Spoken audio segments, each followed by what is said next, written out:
I'm in Kitengela today and it's not as sunny as usual, but this is also perfect weather for this video.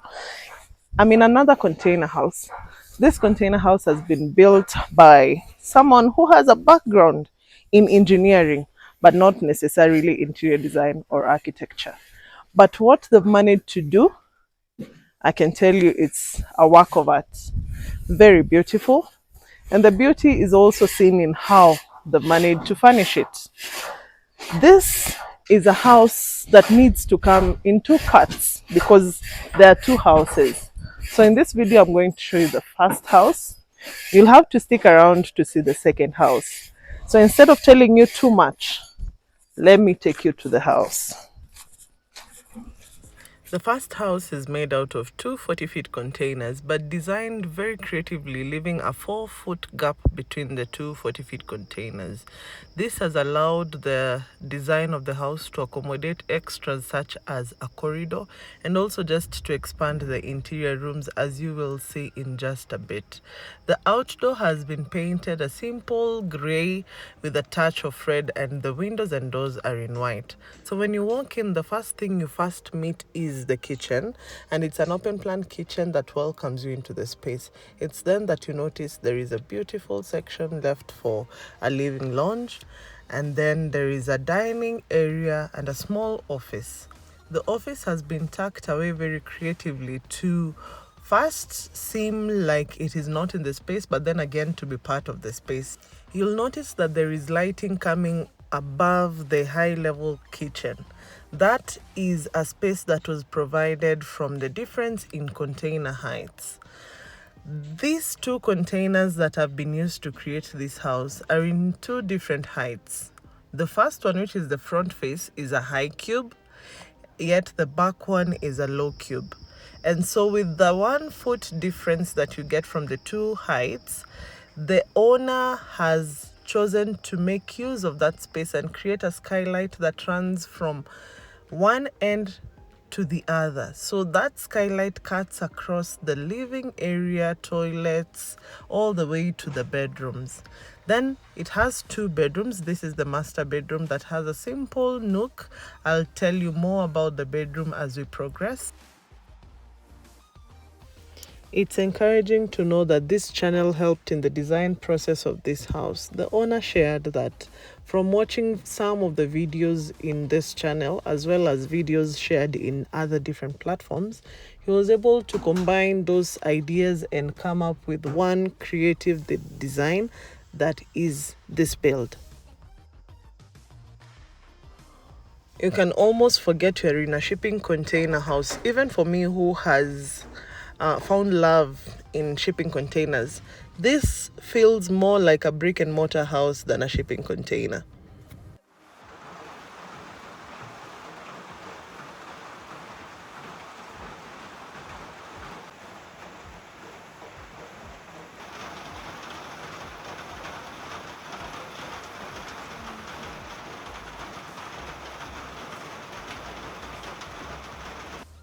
A kitchen is the heart of any house.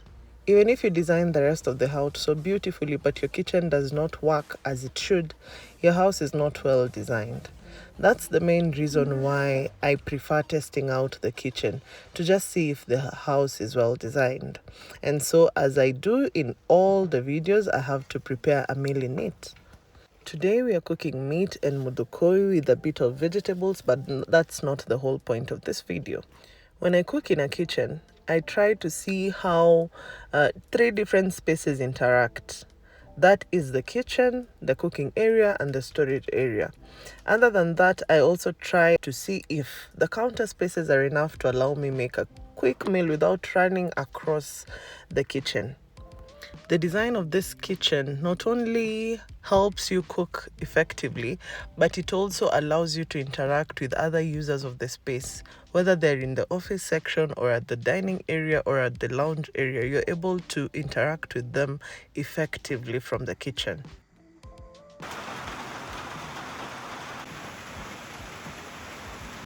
The kitchen triangle rule in interior design recommends that you should have your sink between your cooking area and your storage. This kitchen has the cooking area between the two spaces, but with counter spaces on both sides. It is still very functional.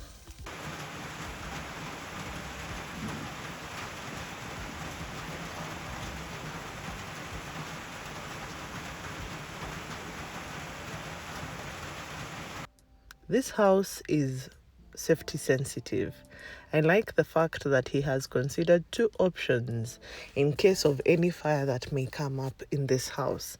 One is the fire blanket and the other one is the fire extinguisher, placed strategically within the kitchen in clear line of sight so that you don't miss it in case of an emergency.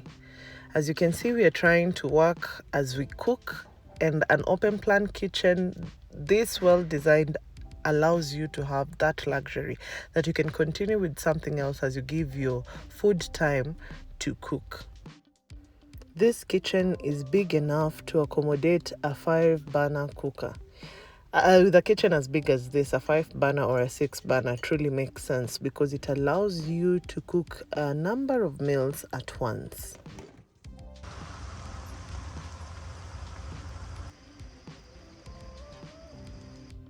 Our food is ready and it's time to test out the different sitting space. But with the kitchen layout design, with the island kitchen, you are automatically sent to the breakfast table, or would I say the breakfast bar, to have your dinner. It's more efficient, it's easier, you don't have to carry your food all the way to the dining area. And I really enjoyed having my meal in this space. I get very lazy after having my meal, but a kitchen as open as this encourages you to just clean your kitchen before you go to bed. And that is exactly what I have found myself doing, just naturally. Not that I had to do it because I'm recording, but yes, you want to have clean counter spaces as you relax, and it makes it easier. Have I mentioned that the hot water running from the taps is from a hot water solar system? There is a corridor that leads you away from the common spaces, and the first thing you get to is the common bathroom and toilet. Now, this bathroom and toilet is shared by the guests as well as the second bedroom.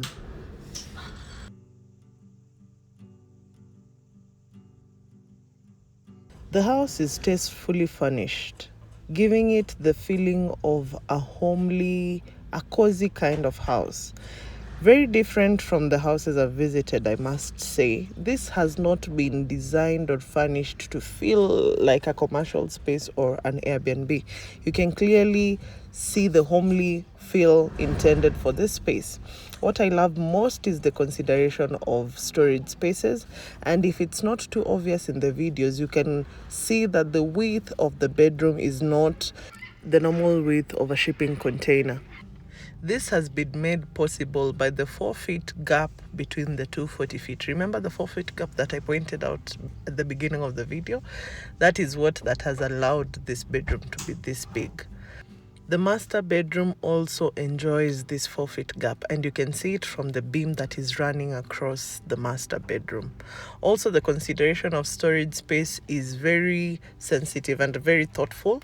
This bedroom is supposed to accommodate probably 2 people, a husband and a wife, if I can put it that way. And the storage area is enough for both. For window treatments, they've chosen to use curtains on curtain rods. The master bedroom also has a private sitting nook with provision for bookshelf just to accommodate extra reading before you go to bed.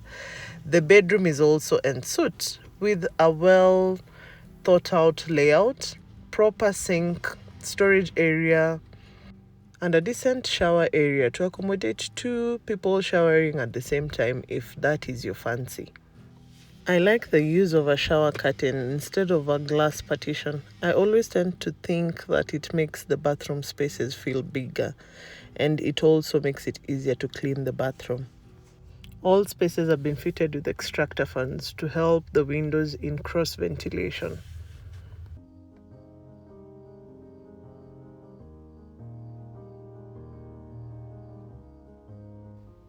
with a total coverage of 800 square feet. This space is sufficiently designed with consideration for everything, including a home office, an entertainment bar, a pantry, a small pantry in the kitchen, bathroom, and toilet. It has everything covered and still does not feel crowded. This house has a distinctive feature of enough bulbs just to help with good lighting all across the house. It makes transitioning through the spaces very seamless. Every space has its own lighting, demarcating the spacing, and when you need to go to bed, one thing I like about it is you can switch off your lights in stages as you move. When you switch off one space, you still have lighting to guide you to the final destination, which is your bedroom. And that also helps vice versa. When you're coming into the living room, you can turn on your lights as you move. That goes to show that the owner was not only sensitive in terms of the design of spacing, but also the use of space. And he was very considerate on how you use your spaces during the day and also during the night. That is a feature that most people tend to overlook, but this one had that to consider very specifically and also very intentional. Even in the bed area, he provided a switch by the bed, which is common in most designs, but this one I feel was also very intentional, even with the provision of a reading light by the bed. It's standard design, but mostly overlooked in most of the houses. I would say this is a design that I have not seen it in play as smoothly and as effective as in this house. I am pleased that this channel had something to do with the design of this house. It's a combination of different ideas, but all merged into one to create this masterpiece. I think more and more people are getting the confidence to showcase their houses. And that's the main reason why we do what we do. We intend to build a community of people who have gone ahead and built container homes. I want them to share their story with us. Just the same way we've gotten a chance to share this story as well as other stories. If you've built a container house in Kenya, reach out to us.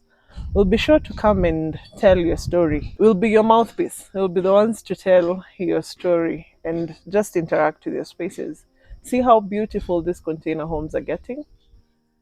I think that's what I would love to see. More of these container homes, more of creativity, and more of beauty. Living in a space like this, off grid, with systems such as solar uh, and just beautiful systems that allow you to be off grid is the reason why I do what I do. Is the reason why I build container homes and encourage more people to build container homes. So you might want to stick around, just as I've said, so that I can show you the second house that also has a story to it.